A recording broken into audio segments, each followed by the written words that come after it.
Question: I would really appreciate any insight regarding Mother Mary's answer in the last conference. This was the Chicago conference in August of 2024.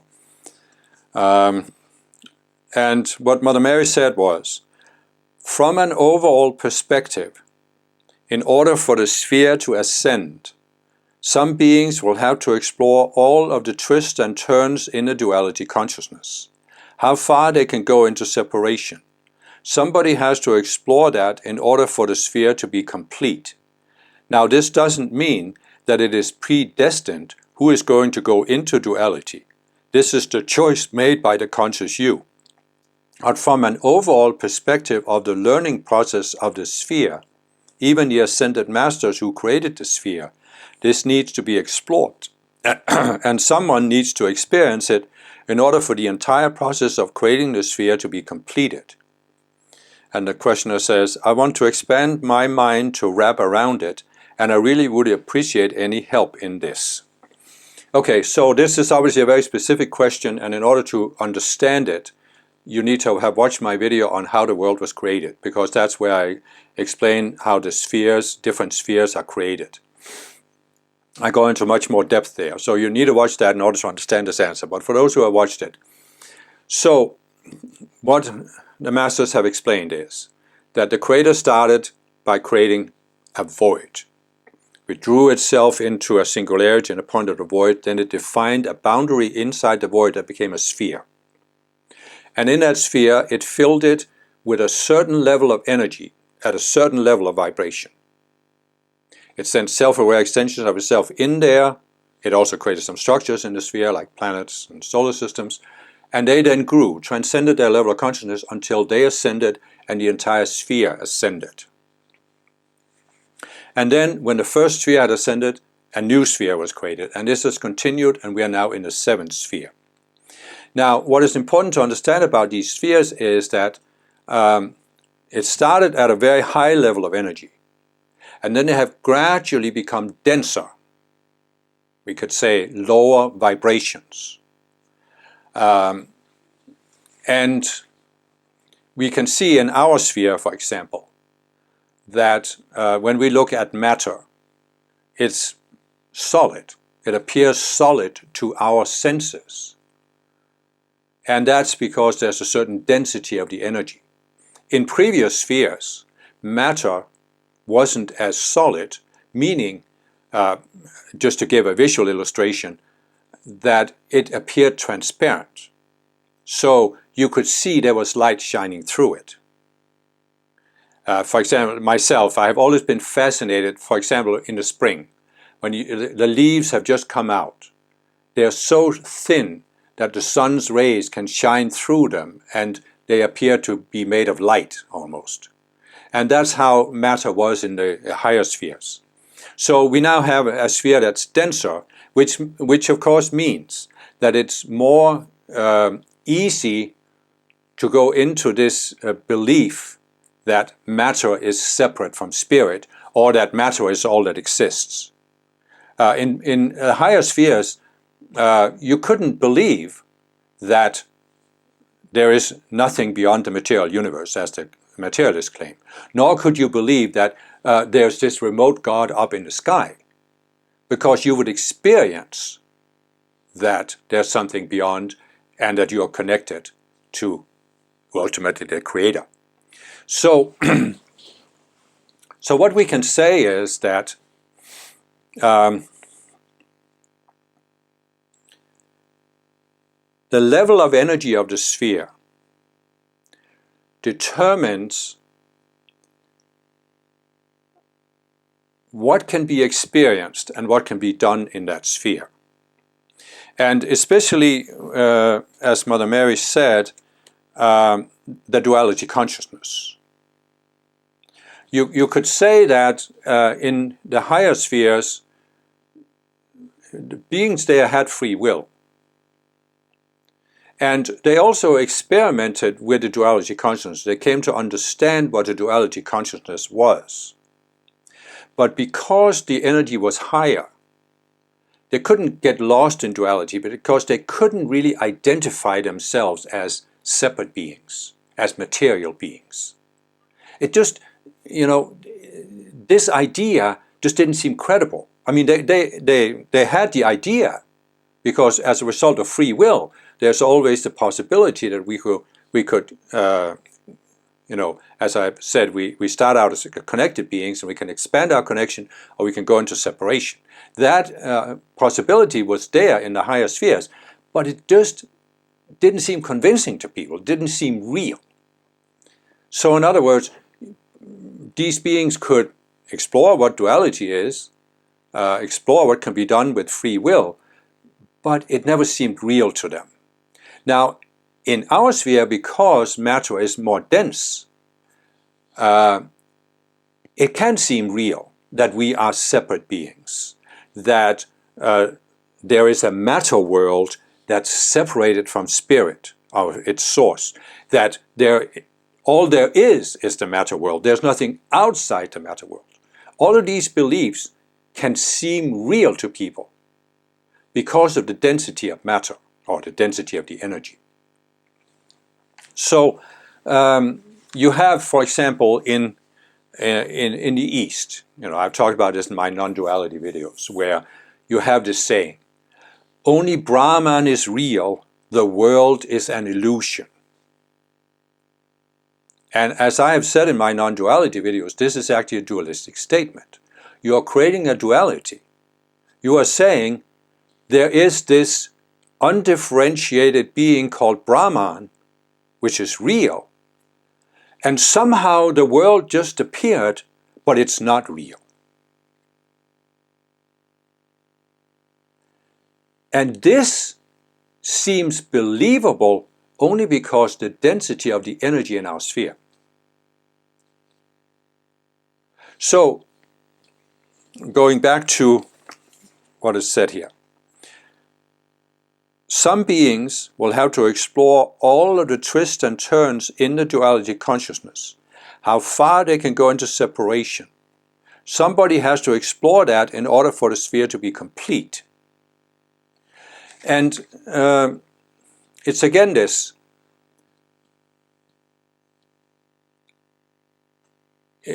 Free will is the underlying law that guides the evolution of the spheres. And this means that in a given sphere, the density of the energy, we can say it sets a certain boundary for how far you can go into separation and duality. So in other words, in the first sphere, you could go into explore the duality consciousness, but you can only go so far because all of a sudden it just didn't seem believable anymore. And then in our sphere, you can go much further, because you can come to a point where you in this sphere, and you can get lost in duality. You can identify yourself as a separate being. You can forget or suppress that you are a connected being. And this means we can say that when you create a new sphere, you are defining the level of the energy, the matter light. And this means, in a sense, you could say there's a boundary created, how far you can go into duality. And you can go further in this sphere than you could in the sixth or the fifth or the fourth. And we can say that starting in the fourth sphere, as I explained in my video about how the world was created, some beings fell because they got identified with duality. In the first three spheres, nobody did, because, again, it just wasn't believable. But starting in the fourth sphere, matter, the energy had become at such a dense level that it became believable, that people could identify with that. So we can say that, well, let's compare it to, you're creating a new sphere. And there is an open area where people live. And they see the sunlight, and they see the sky, and everything is connected. And then there's a dense jungle. And there's a certain area that's covered by this jungle. Meaning, there's a certain distance you can go into the jungle from the open area where you see the sky. And the jungle is so dense you don't see the sky anymore. You might believe there is no sky. And when you define the sphere and the level of the energy, you are defining how big is the jungle. And in order for the evolution of the sphere, because everything is, the purpose is growth in consciousness. So in order for the evolution of the sphere to be complete, somebody must have gone everywhere in the sphere. In other words, the open areas where we can see the sky, somebody needs to explore how far you can go there, being creative as a connected being in that sphere. But somebody also needs to explore how far can you go into the jungle. In other words, every tree has to be looked at and turned over. And eventually you realize it's an illusion. And so all Mother Mary was saying is that in order for the evolution of a sphere to be complete, somebody has to explore everything there is to explore in the jungle, somebody has to explore everything there is to explore in the open area, and only when everything has been explored and everything has been seen to be limited because it's an unascended sphere, then the sphere is ready to ascend.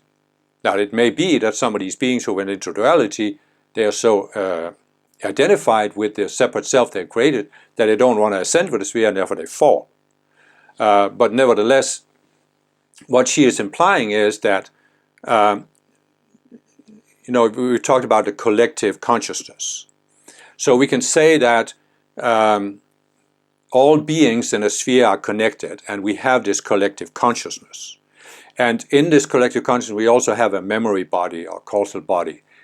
And all the experiences that any being has are stored there and seen in terms of, does it bring you closer to oneness, does it take you away from oneness? So there's a lesson learned that's stored there. And so this means that when everything that could be explored in the jungle has been explored, then the lesson has been fully learned in that sphere. And then the sphere can ascend. And if some beings are not willing to ascend with it, then they go into the next sphere. But the sphere has been completed because the lesson has been learned. It also means, of course, that the creative and the positive aspects have been explored fully. So what Mother Mary says, this doesn't mean that it's predestined who is going to go into duality. This choice is made by the conscious you.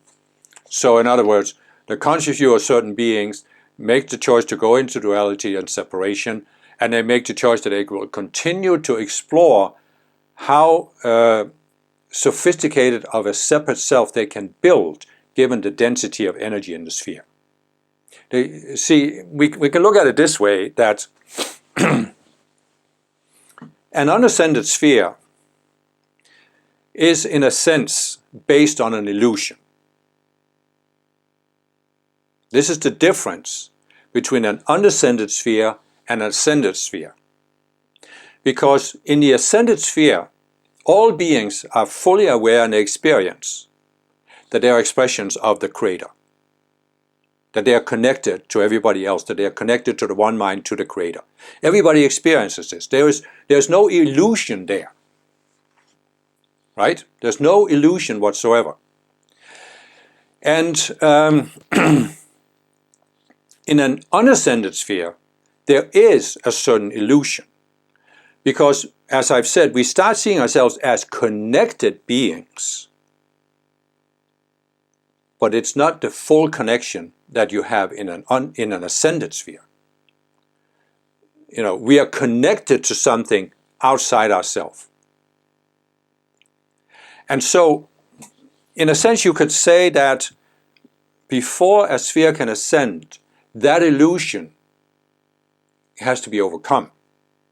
And now here we come to something that can be, it took me a while to wrap my mind around this.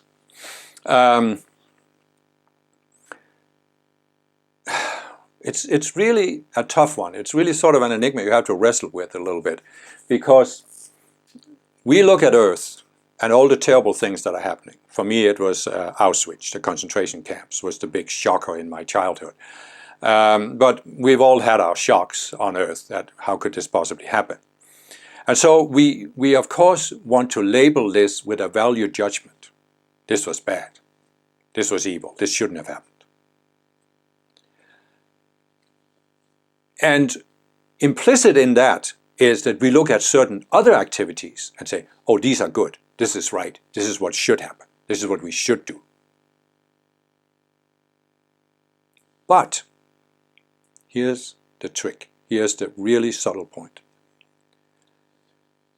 Even doing what seems right, even building a self that is good, is still an illusion.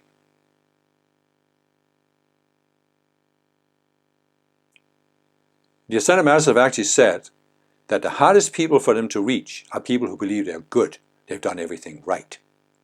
You can see it in some of these fundamentalist Christians that have this self-righteousness, what they believe.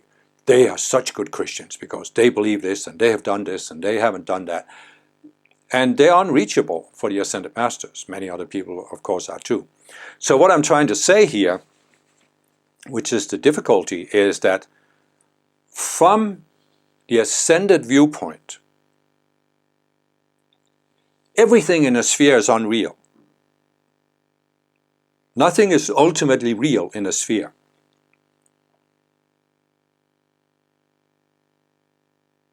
This can be difficult. It was difficult for me to wrap my mind around it. But from the Ascended viewpoint, they're just looking at it neutrally. They're not having a value judgment, because a value judgment is dualistic. There's a right and wrong, good and bad. It just is what it is. It's just something people can do in this undescended sphere. It doesn't mean that the Masters approve of it. They're not approving of outswitch. They're not saying it's good. They're not saying it was a good thing. But my point is, but the reason why the Masters are saying this is it was clearly a violation of free will of other people. So it's a violation of the law of free will. But what I'm trying to say is that in order for us to ascend, we have to rise to that perspective. That's why I say that the conscious you is pure awareness or neutral awareness, because it isn't trapped in this dualistic value judgment. So, in other words, you're creating a sphere, you set the level of energy. The level of energy you set determines how much of the sphere is in shadow and how much of the sphere is in the light. And in order for the learning process of that sphere to be complete, some people in the sphere have to explore every aspect of the sphere, both the shadow and the light. But from the ascended perspective, it's not that the shadow is bad and the light is good. They are just different experiences that people can have. Which means something very important, that we as spiritual students can often come to believe, based on this long tradition of religion defining good and evil and God and the devil, that we are good. And we can build a sense of self that we are good people. We are spiritual people. But in order to ascend, even that self has to die. Because, as Jesus said 2,000 years ago, only the being that descended from heaven can ascend back to heaven. And the being that descended from heaven was the conscious you in a neutral state. So if you, over many lifetimes, as a religious or spiritual person, if you have built this sense of self that you are good, that self will prevent you from ascending. Obviously, you haven't made the same kind of karma as somebody who has like Hitler, but nevertheless, it still prevents you from ascending, because you have to let that ghost die before you can ascend. Because that ghost, the good ghost and the bad ghost, they are just experiences you can have in this undescended sphere. So, this is what Mother Mary meant, that the light and the shadows is just something that has to be explored before the evolution of the sphere is complete. somebody has to explore it all, because in the collective consciousness there has to be a record of, yeah, this was possible in the sphere, somebody did it, this is what the experience was like, and it was an illusion. But also, somebody took the light, explored how far you can go in being a good person, but still a separate person, and ultimately saw it was an illusion. So in other words, you go into the shadow, you go into the light, you have experiences, but ultimately you transcend those experiences. You see that whatever you could experience in an undescended sphere wasn't real compared to the ascended realm. It felt real, but it wasn't real because the sphere isn't ascended. And when you have seen all the unrealities of the ascended sphere, when they have all been seen and the experiences of that have been stored in the collective consciousness, then the sphere can ascend. And I'm imagining the masters will probably give more teachings about this, because it is kind of a new concept.